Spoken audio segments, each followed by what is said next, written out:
From Nashville, Tennessee, Music City, USA, and the home of hot chicken, it's the Rick Altizer Show. Sit back, buckle up. Rick will talk with the movers, shakers, and creators who put Christ in Christian entertainment. He's a man who's clear so the world can hear. Here's Rick Altizer. Hey, thank you for joining me today. That was Bob Allen, the voice of the Rick Altizer Show. And today my guest is a doctor. I've got a doctor. There's a doctor in the house on my show. I don't know that I've ever had a doctor on my show before. Dr. Gordon Wilson. Dr. Wilson, welcome. Thank you. Glad to be here. Yeah, Dr. Wilson is a senior fellow of natural history at New St. Andrews College. We're going to talk about that a little bit, but the main reason he's on the show is because of a new movie that he's put together called The Riot and the Dance, and it's going to be in theaters March 19th. It's here in the Nashville area. It's at Opry Mills. It's at Green Hills. It's also at Thoroughbred in Franklin. So a few theaters in town, and that's March 19th. And but Dr. Wilson, talk to me about what a senior fellow of natural history, what is that exactly? Well, I guess you could say it's the equivalent to a professor of biology at a institution that we're familiar with. So essentially, I'm a professor of biology. Okay. But yeah, we just have our ranks named, have a different naming system here. Okay, I've got a professor of biology on the show. So see, my standard of my show is just, you just brought it up 6 points just by being on the show. So I so appreciate that. So you're a senior fellow. I'm like a junior buddy or something. I don't know. Anyway, yeah. Sorry, it's just that kind of show. But I saw the movie, The Riot and the Dance. Why don't you talk a little bit about the movie?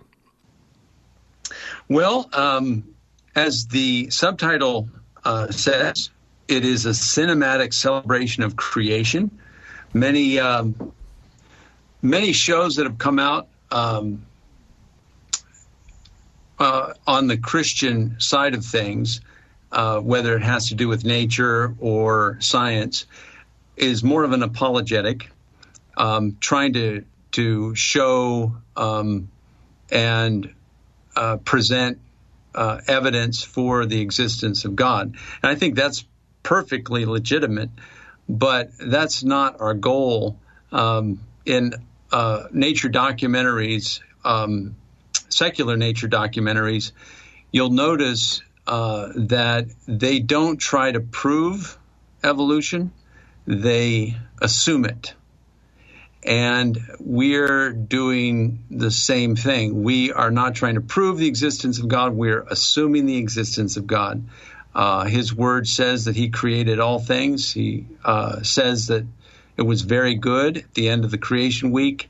And this movie is just celebrating that creation in a cinematic style. So we are excited to do that. I think a lot of people love nature documentaries, but a lot of Christians are kind of fed up. They tolerate, or they're fed up with the evolutionary worldview that pervades most of the nature documentaries. And so what we're trying to do is give credit to where credit is due, to whom credit is due. The Lord Jesus Christ created everything, as it says in the first chapter of John, and that's just something that needs to be stated. And we state it loud and clear in this movie. And I know you're a regular contributor over at Answers in Genesis. Yes. And now they had were they involved in the Is Genesis History, the other? Well, they had people on it from Answers, but and they were a sponsor along with many others, but it wasn't. I don't believe it was their project. It was another project, but they were involved in it and sponsoring it and had some people on it. Well, I saw the movie, and the scope is so It's so expanse, and it's huge, and you're all over the world, literally all over the world. Can you talk a little bit about some of when people come to see the movie, March 19th, it's going to be in theaters for one night only here in the Nashville area. Talk about some of the locations they're going to see when they go to the movie. Well, you'll see my stomping grounds, northern Idaho. You'll see the California coast, the Oregon coast, the Redwood Forest, the Yellowstone National Park, the Sonora Desert of Arizona, down near the border of Mexico. And then we also took a safari to the beautiful island of Sri Lanka in the ocean south of India. And that was a wonderful experience. Never been in that kind of, I've been to Hawaii, but, going to Sri Lanka was just an incredible time, looking at various ecosystems from desert to rainforest to cloud forest. It was. Well, the name of the movie we're talking about that will be in theaters March 19th, 2018 is The Riot and the Dance. And you can get information about this movie and where it'll be showing near you by going to riotandthedance.com. Can we talk about the name, The Riot and the Dance? When I hear that, I'm not taken to nature film. Can you talk to me a little bit about what your thinking was on that? That's a good question. The name actually first came when I was trying to figure out a name for my textbook. I have a biology textbook that I wrote, was published a couple years ago, and it's has the same title. And the reason I thought up that title is that I felt like the living world was both a riot and a dance. Speak a little bit about the riot part. We know that the creation was subjected to futility by Adam's sin, plunged the whole creation into the whole creation was cursed. It says in Romans, all creation groans. And so in that sense, there is a riot out there. It's not all a basket of kittens. And we definitely show that in the movie, that there's more of the gruesome side of things as well. There are predators, there are parasites, there are pathogens. And these aren't all wonderful things that we think of. These aren't wonderful things in nature. They're complex, and they have amazing attributes. But at the same time, we need to keep in mind as Christians that it wasn't at the start, prior to the fall, it wasn't all like this. It's broken. It's bent. It's to a certain extent, subjected to futility, as the Bible says. And so, even so, you can see the glory of creation shining through.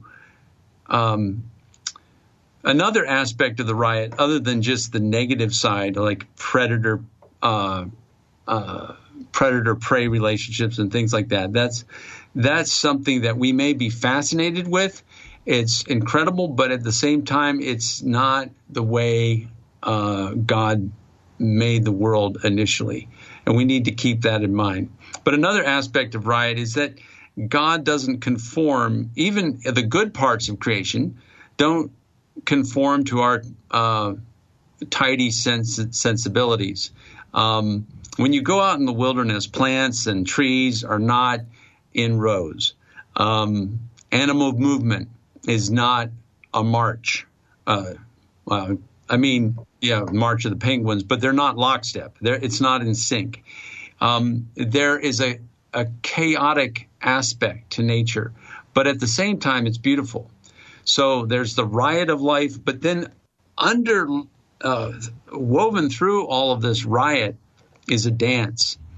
We can, even in the fallen creation, we can see the beauty, we can see the complexity, we can see the diversity, and it is choreographed.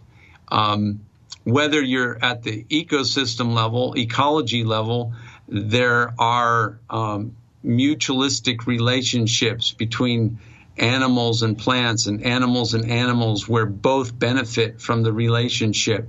There are biogeochemical cycles like the carbon cycle, the nitrogen cycle, and the phosphorus cycle, the water cycle. All of these things kind of show a dance of sorts that really reflect the glory of God. He cares for his creation, fallen as it is, and there is a dance that we can see through the midst of the riot.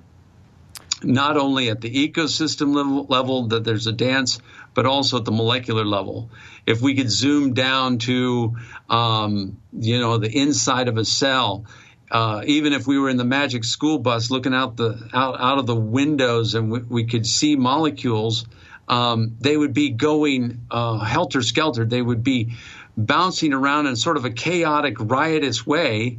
But even though it looks like a riot in terms of the movement of the molecules, there is a choreographed dance there. When we look at cell processes like DNA replication, RNA transcription, protein synthesis, a lot of the biochemical cycles, it's a choreographed dance.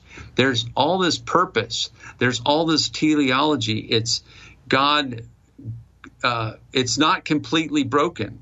And it should remind us and cause us to yearn for the redemption of the creation, to be restored back to its original state where it was all dance and less of the negative aspects of riot.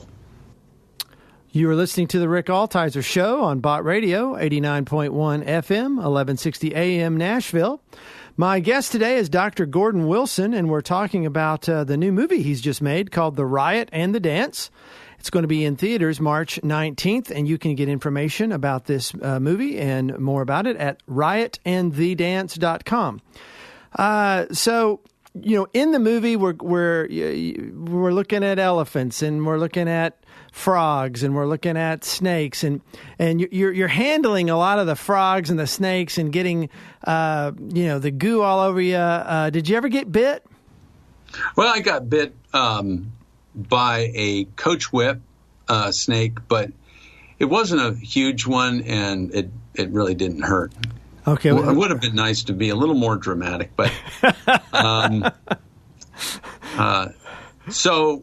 What are some of the animals? What are some of the what all will you explore in this movie? What kind of different things we we see? To cover a good cross section from mammals, a variety of mammals, sea life like elephant seals.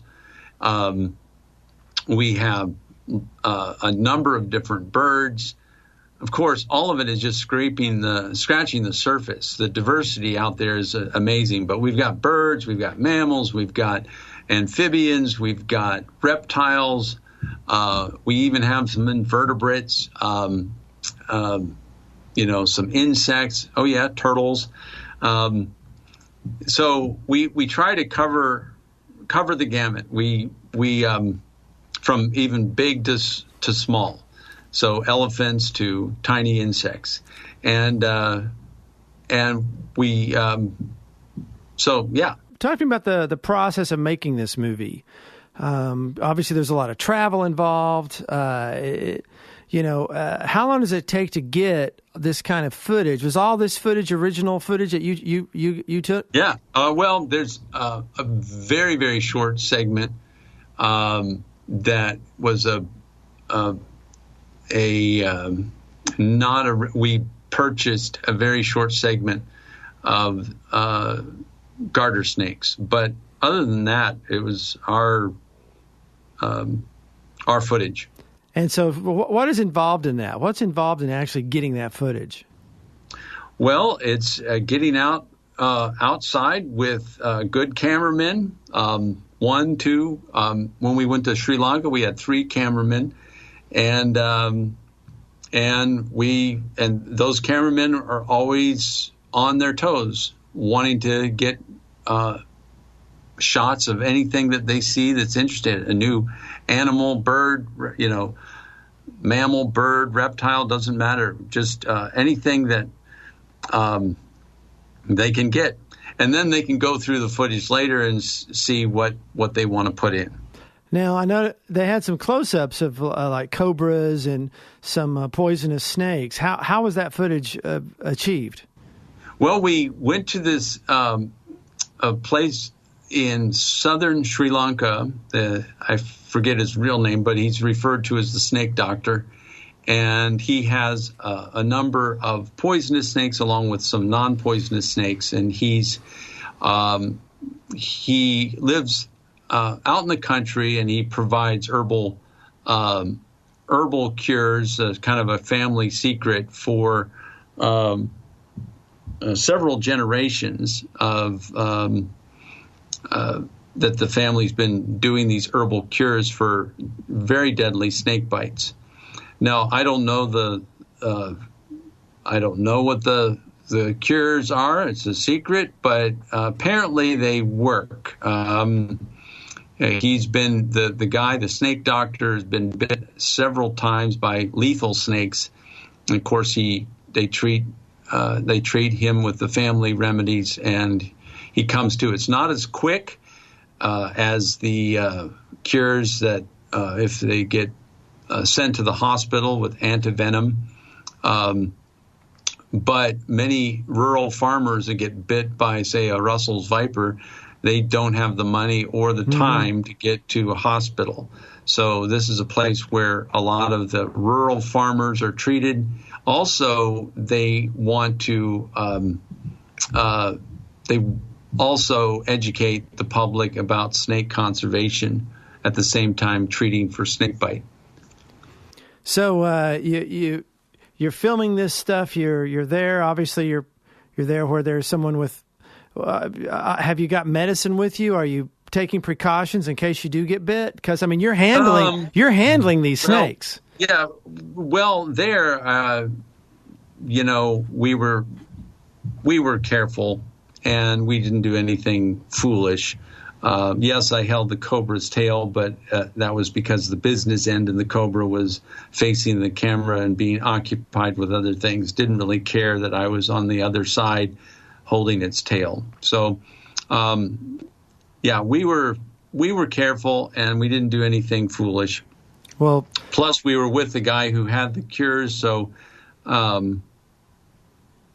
we weren't. It reminded me that the movie kind of reminded me. I don't know if anyone will remember this, but when I was a little kid, I used to watch Mutual of Omaha's Wild Kingdom, and it just kind of it had that feel to it to me, where you just kind of went from animal to animal, different location to location. And I guess the common thread through it all was that this, as you call it, a cinematic celebration of creation. And you're listening to the Rick Altizer Show on Bot Radio, 89.1 FM, 1160 AM. And my guest today is Dr. Gordon Wilson. We're talking about his new movie, The Riot and the Dance, and it's going to be in theaters March 19th, 2018, here in the Nashville area. And you can go to riotandthedance.com to find out where it's playing near you. Now, I noticed at the end of the movie, you showed some clips from a part 2, which is going underwater. You want to talk a little bit about that? Has that been shot already? We've shot a bunch of it, and we, I think, have about enough material for about 40%. That's what I last heard. But we've got some more shooting to do for that. And that's underwater. So now you got underwater cameras, underwater cameramen. That sounds expensive to me. Yeah, they had to get some gear for that for sure. And we went to a year and a half ago we went to Hawaii to get certified, both me and the cameramen in scuba. Mm-hmm. And so that was pretty crazy, trying to get certified in a couple days, plus do some underwater shooting while we were going through the certification process. So we got some good coral reef footage. Also, we went snorkeling, not scuba, but snorkeling off the north shore of Oahu, offshore in, I forget how many feet deep of water, but when we got off the boat, we were being circled by 20 to 30 sharks. And that was an experience, shall we say. Now, they weren't like, these were sharks that aren't known to be go after you. They're not on the big time man-eater list, but there have been incidents, and it's not the kind of sharks you want to jump off the boat and start flailing in the water. They were sandbar sharks and Galapagos sharks, and there were plenty of them, and you had to keep your eye on them at all times. We're getting back to the Riot and the dance. How did you, because you're all over the place, you're all over going from Sri Lanka to, like you said, Oregon and Arizona and Idaho and just kind of all over the United States, and then going to Sri Lanka. How did you fund this? How did you get funding for this movie? Well, it all started with some investor in our town that was wanting to, he came to N.D. Wilson, who was my nephew and best-selling author, and my next-door neighbor at the time, and said, I'd like you to do a nature documentary, a Christian nature documentary. He was getting tired of a lot of his Christian friends being somewhat sucked into thinking and compromising in the area of evolution, and he just really wanted a nature documentary that would really say something different than what people were getting. And so he was our main investor, and almost, the lion's share of it was from him. And then Nate N.D. Wilson came to me and said, "Would you be the narrator?" And I said, most certainly, I would. Yeah, the narrator and the one who handles the snakes, and the snake handler. Yeah, right. You had a kind of a Pentecostal background, I guess. That's what that came out of that. No, not really. Just I've always loved reptiles, and I like all animals, plants, anything natural and living. If it's green or wiggles, I like it. But snakes and reptiles and amphibians are my favorite. Well, that's evident when you see the film, The Riot and the Dance. It's going to be in theaters. And, on a big screen, this really very cinematic looks of aerial shots of jungle and redwoods and just beautiful landscapes while you're looking at nature. So I know it's going to look great on a big screen. I just saw it on my computer screen because I got a preview of it. But it's going to be March 19th, 2018, here in the Nashville area. And you can get information on how to see this movie by going to riotandthedance.com. And Dr. Wilson, I want to just thank you for being the first doctor on my show. And The Riot and the Dance, it's not about a rave. It's not about a local rave. It's a nature documentary. And it's something that I think the whole family can see. Would you agree with that? Yes, I definitely would agree with that. It's good for the whole family. So thank you for being on the show, Dr. Wilson, and talking about your movie with us. Thank you, Rick. Have a good day. All right, thanks. The music you are listening to is from my scripture memory record, and I want to give it to you for free. Just go to my website, rickaltizer.com, and click Contact. Altizer is spelled Altizer. Or how about liking my Facebook page, facebook.com/Rick Altizer Show. And I want to thank you for listening. So be sure to check us out again next week as we discuss how we communicate the gospel through media to our culture. Let's be clear so the world can hear. I'll talk to you next week. Thanks for listening.